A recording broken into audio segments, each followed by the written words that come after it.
Kondisi Dorce Gamalama kian menunjukkan perkembangan positif. Ia sudah bisa jalan dan tak lagi duduk di kursi roda.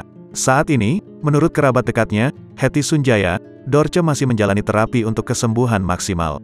Yang aku tahu sih dia lagi ada terapi, dia udah bisa jalan kok, biasanya sih di kursi roda. Nah kemarin ini aku lihat ada di videonya siapa gitu dia berobat di Bekasi tapi dia udah bisa jalan pelan-pelan, ungkap Hetty Sunjaya saat dihubungi awak media, Senin, tanggal 31 Januari tahun 2022. Tadinya sama sekali enggak bisa jalan dan sama sekali tidak bisa angkat badan kan, sambungnya. Bahkan kedua kaki Dorce Gamalama sudah tak lagi membengkak. Udah enggak bengkak tapi sekarang lagi belajar jalan terapi di mana saya enggak tahu. Tapi dia udah bisa jalan sendiri sedikit-sedikit alhamdulillah, tutur Hetty.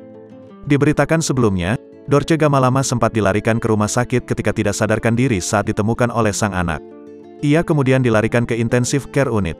Menurut kerabatnya, penyebab Dorce Gamalama tidak sadarkan diri karena gula darah yang terlalu tinggi. Tak lama setelah peristiwa tersebut dan diperbolehkan pulang, Dorce Gamalama kembali dilarikan ke rumah sakit setelah jatuh dari kamar mandi. Jauh sebelum itu, Dorce Gamalama juga diopname karena sakit diabetesnya dan demensia Alzheimer.